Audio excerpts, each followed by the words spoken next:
Well, good glorious greetings everyone, and welcome back to another Lavender House presentation. I hope that you're having a most glorious day. Today's going to be a little bit of a fun day, and you're going to learn something, believe it or not. I'm going to share some of what I learned in Ayurveda.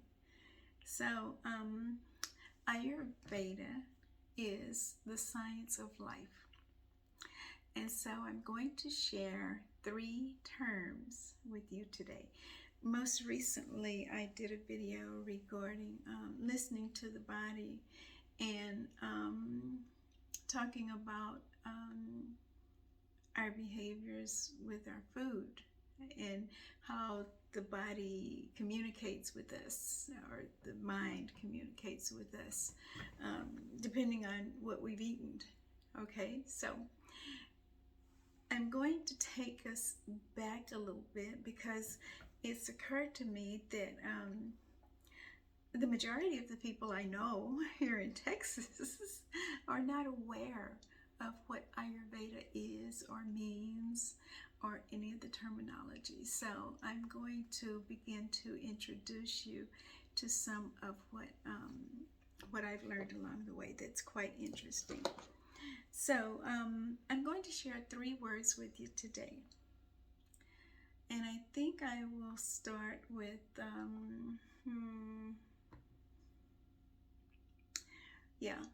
these are Sanskrit terms, okay? Sattva, Raja, and Tamas. Okay, so that's spelled Tamas and Rajas and Sattva. Okay, so they are Sanskrit terms, but I'm going to break them down for you, and so when you can use these terms to help you understand kind of how the mind and the body are working in regards to what we're eating, what we're thinking, and all these things. So I looked up a definition. Let's see if I can find it here. These 3 word roots in the Sanskrit are sattva, tamas, and rajas, and they're used in various contexts in different places. So these words refer to gunas. Okay, another Sanskrit word for you. We won't work with that one now, but when you call me for a counseling session, we're going to get some of that. It's going to seem like I'm speaking another language, which I truly am. However, it's a universal language of love. So one of the things that I found on here was that these are the main 3 gunas or qualities that determine the nature of everything in the universe. So that's going to broaden our scope. But right now, I'm going to talk about our diets in the terms of, and when you start talking about food, then the terminology, these are the root words: sattva, tamas, and rajas, okay? But then when you're putting it to the diet, the words take on a little bit different meaning, and they turn out to be sattvic, okay, rajasic, and tamasic. How interesting is that? So let's see, I think I found something else here that I thought was quite interesting. So when we're talking about food, the sattvic foods are foods that when you eat them, they're not like over spicy, they're not too hot, they're not too sweet, they're not too sour. However, they don't need to be bland, but would encourage you to lean more toward a sattvic diet, because sattva is a guna that has reference to calm, moderation. I wrote a couple of things down. Let's see if I can read my writing. Oh, sattvic foods have a tendency to purify the body. So stop and think about it. What kind of foods are you eating on a regular basis that might be considered sattvic or sattva? Okay? So these foods are going to bring about a satisfied, peaceful kind of mindset. Okay? You're not so quick to get irritated or anything like that. And as a matter of fact, these foods can help with rebuilding better, stronger tissues in the body. Okay, so they're the best foods. So what kind of foods are these? These are, well, I'll just go from what I know. I want to say beans and rice. However, you're going to probably cook them a little bit differently. Here in Texas, we're putting meat in them and a lot of spices and all these kinds of things. So you want to calm that down a little bit, okay? So that they're sattvic, okay? Let's see.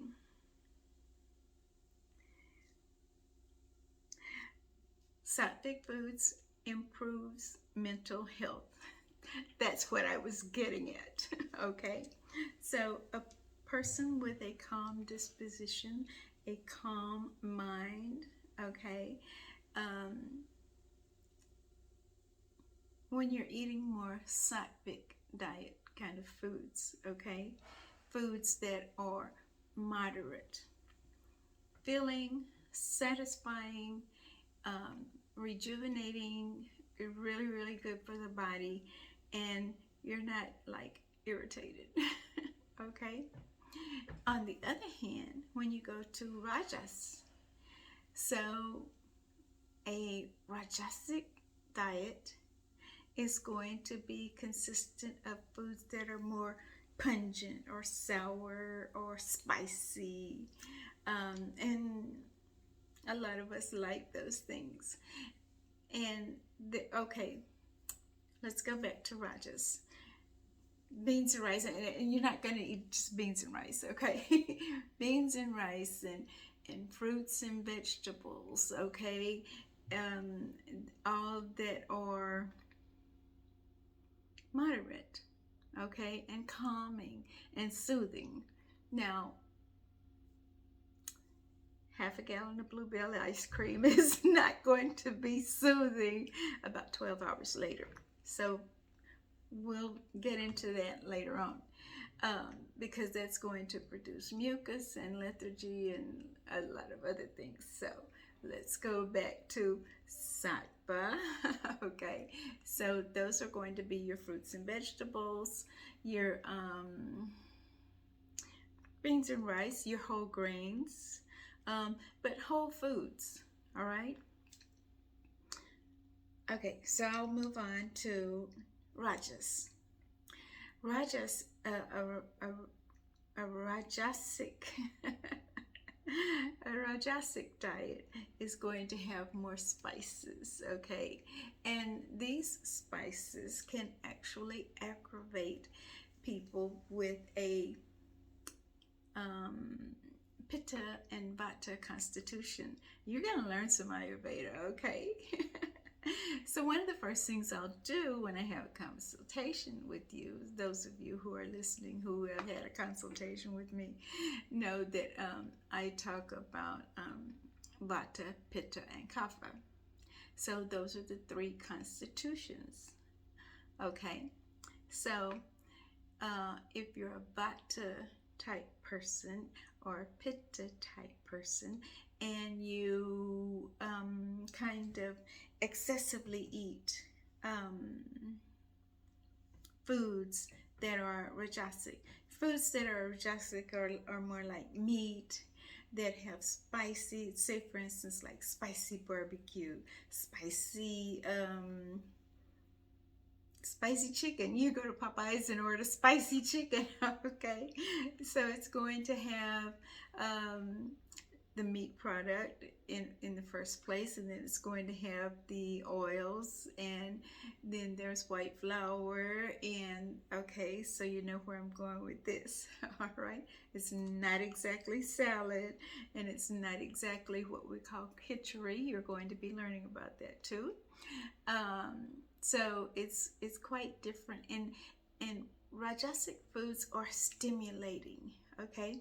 And people who have an excessive amount of these kinds of foods will be more prone to hyperactivity, because these foods make you, the spices um, um, make you kind of energetic, like a trip to Starbucks.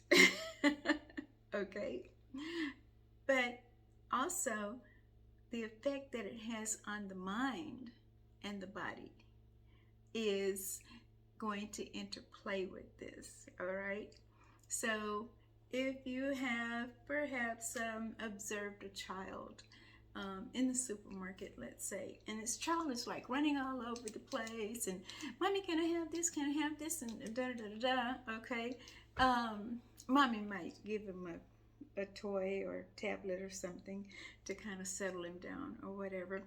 But perhaps this child has had an overabundance of sugar, or maybe a couple of sips from mom's Starbucks. And so you're noticing that the child is quite hyperactive.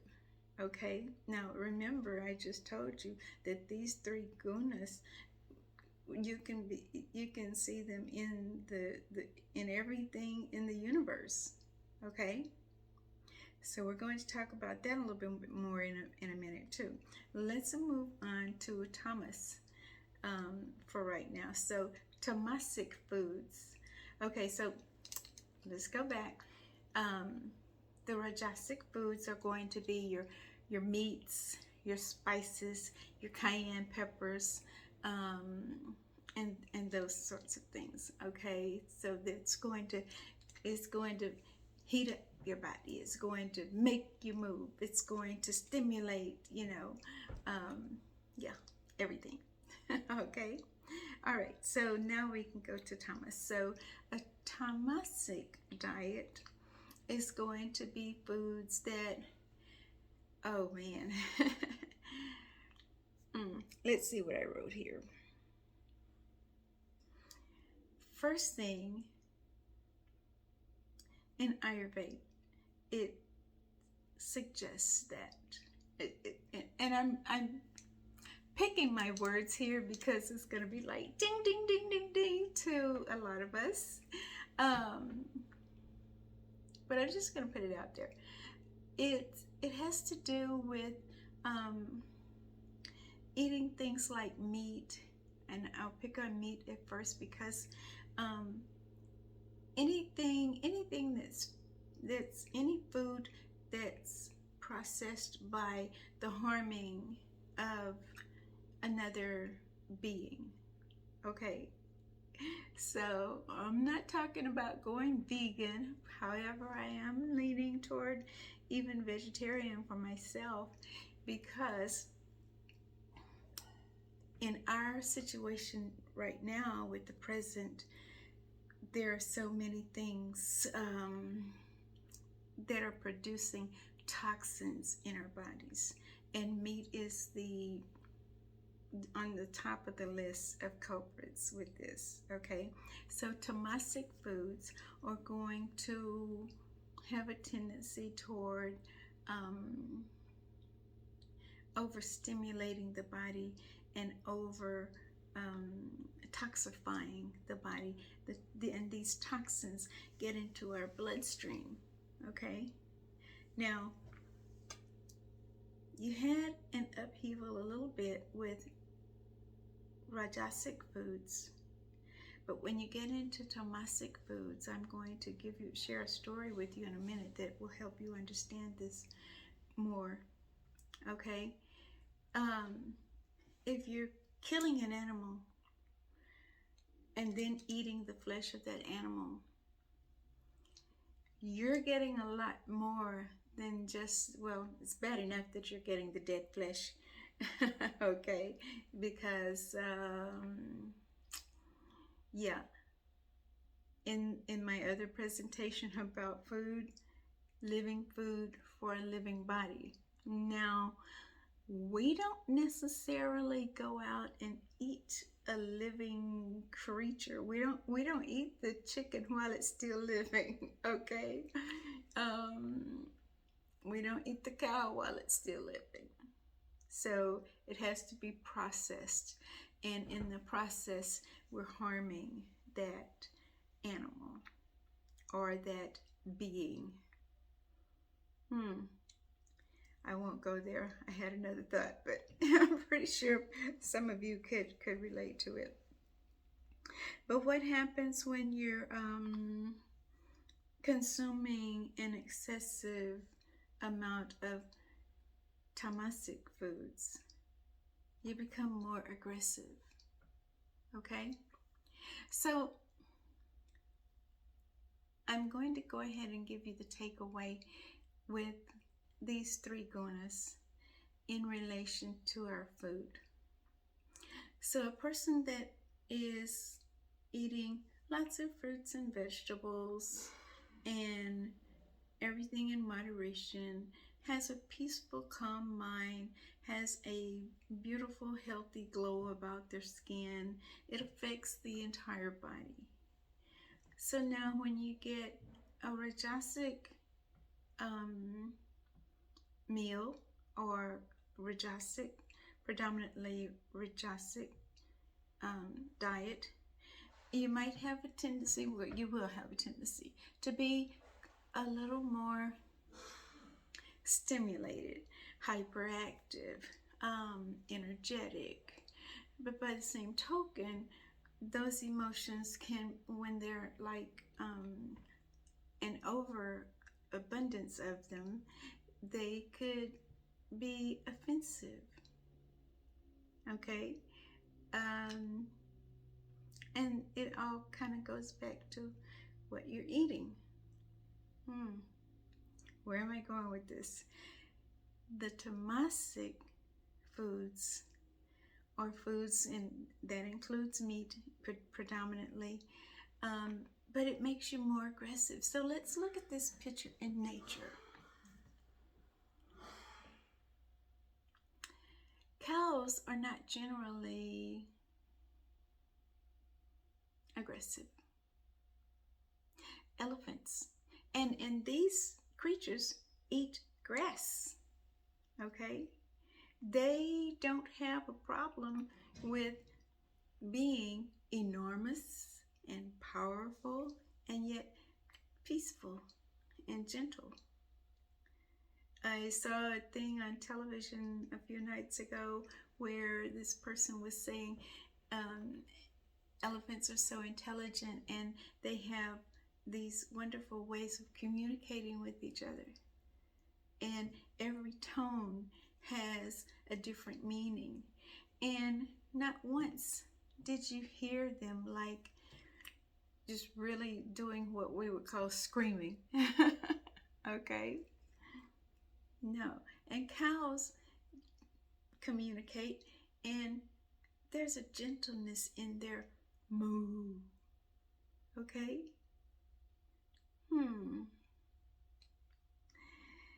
So what would be the nature of a tamasic animal? An animal that eats flesh to sustain its life. Let's consider a lion.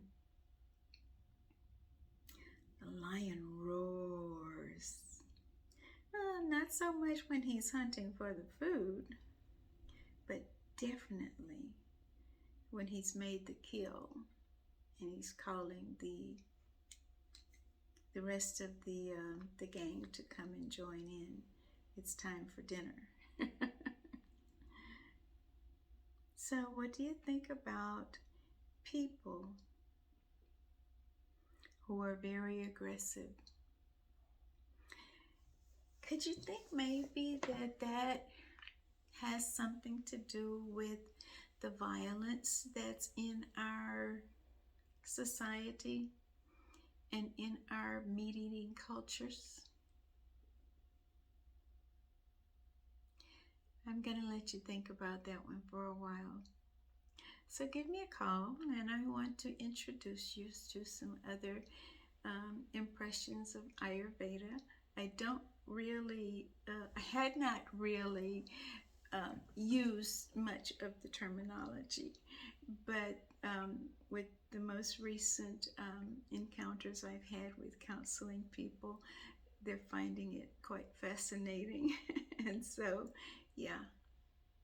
So 3 words that you can apply to the major components of food or diet.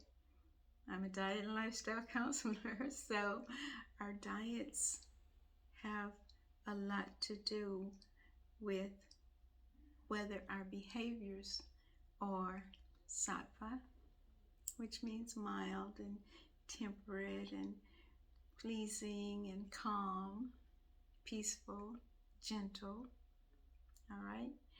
Or if we're a little bit more energetic, creative, fascinating, hyperactive, perhaps they have an inability to sleep, and then they want to get some Starbucks and just okay, yeah. And then, of course, there's tamasic, when eaten in excess produces toxicity in the body and anger and aggression in the mind, judgmental, and all those sorts of things. So I hope that you've learned something today, and I hope this is fascinating to you, because I'd like to share some more, okay? But that'll hold us for now, and you have a glorious day.